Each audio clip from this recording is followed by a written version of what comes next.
we have Jason Greenblatt with us tonight.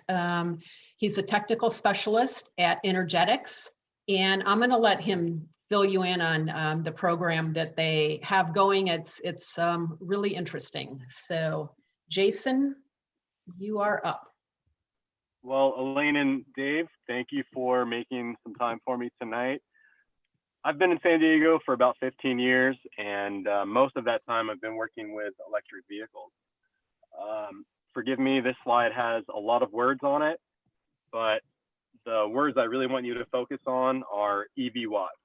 And the idea is that this project is kind of a follow-up project through the Department of Energy for something that many of us were part of back when the Nissan Leaf and the Chevy Volt came out, back starting around, really the project started around 2008, 2009, but it was most visible in 2011 when the Leaf and the Volt came out, and the Department of Energy was funding the first real public charger infrastructure on a national basis. And so San Diego was lucky enough to get into that project back then. We ended up getting a series of chargers throughout Balboa Park. They were all under the Blink brand name. And so you guys have probably seen a bunch of those, hopefully around town. Some of them are still there. I think there's still the DC fast chargers over at San Diego State University. So the idea was, let's put a bunch of chargers out and support really the nascence of the electric vehicle market with the Leaf and the Volt. And B, let's collect some data and try to understand what electric vehicles are, or at least in the context of 2011, 2012, 2013, what did it mean to have an electric vehicle? So the idea is, at the time, the Department of Energy and the partners were looking at what electric vehicle driving was like on a residential basis, public, workplace, back then. And this is a big follow-up. And so back then it was pretty much limited to primarily probably 90% DC fast chargers. 90% level 2 chargers and a handful of DC fast, depending on the region. Not so many here in San Diego, but we actually had about 700 households in San Diego participate at that time. This go around, we're looking at kind of a broader group of vehicles and even chargers. And so we're actually collecting data at this point from level 2 and DC fast chargers in a variety of surroundings throughout the country.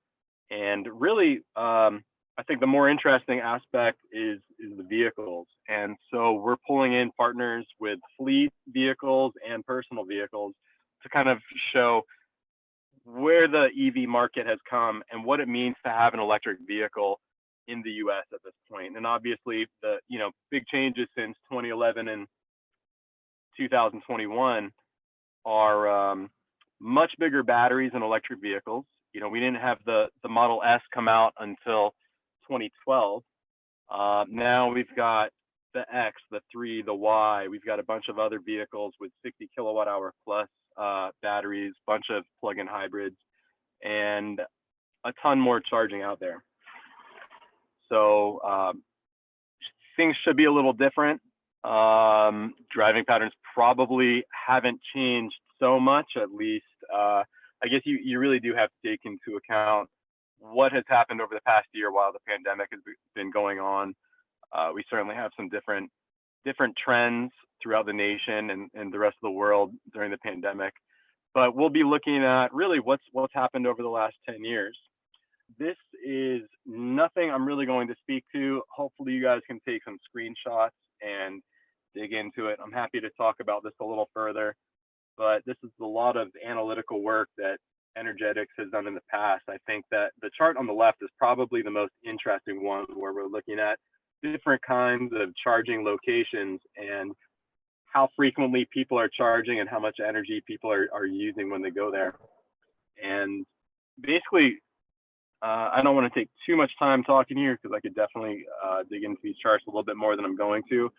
But the idea is San Diego had about 700 households, and more than several businesses and public institutions take part in the project about 10 years ago.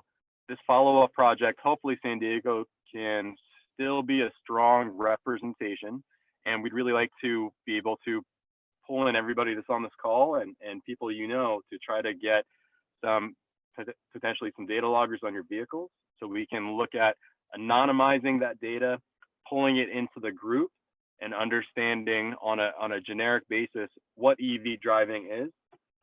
Potentially, we've got room to pull in some chargers as well, but we're really looking to pull in about 1,600 total vehicles. We've got a small contingent of fleet vehicles at this point. Definitely interested in more fleet vehicles and a lot more personal vehicles.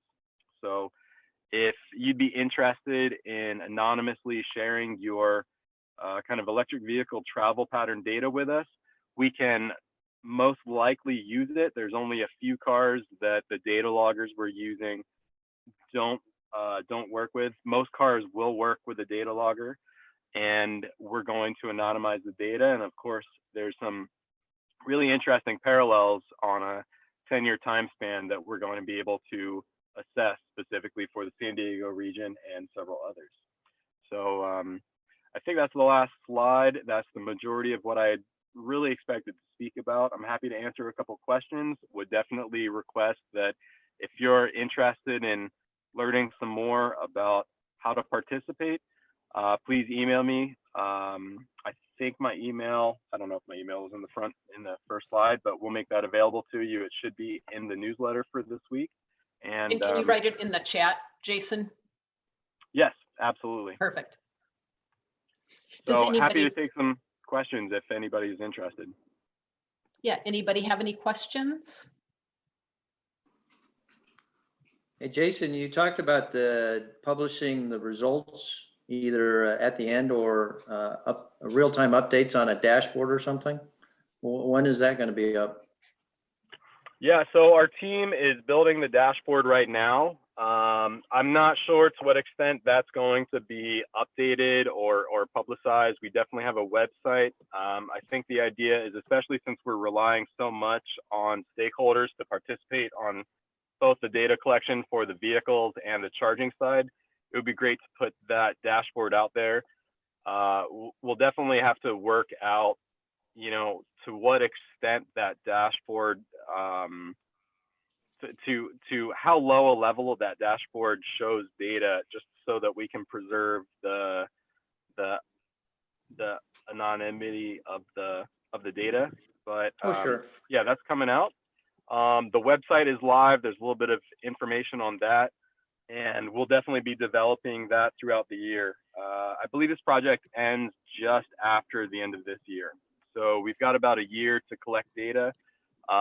In the case of, I don't think many people have data loggers on their vehicles, but for those that host charging stations, that data is typically stored, so we can retroactively grab data and anonymously use that. So especially if you're a fleet operator, we have the ability to dig in a little bit and tell you hopefully some new things about your fleet than you knew. And at least for me, on the individual basis, I'm happy to dig in and tell you a little bit about what you do, and hopefully that'll be something new for all of us to learn. Excellent. All right. Well, thank you so much, Jason. Appreciate you joining us tonight. And we'll leave his email address in the chat. And then you can always, anything that you ever need, you can also reach out to me, Elaine at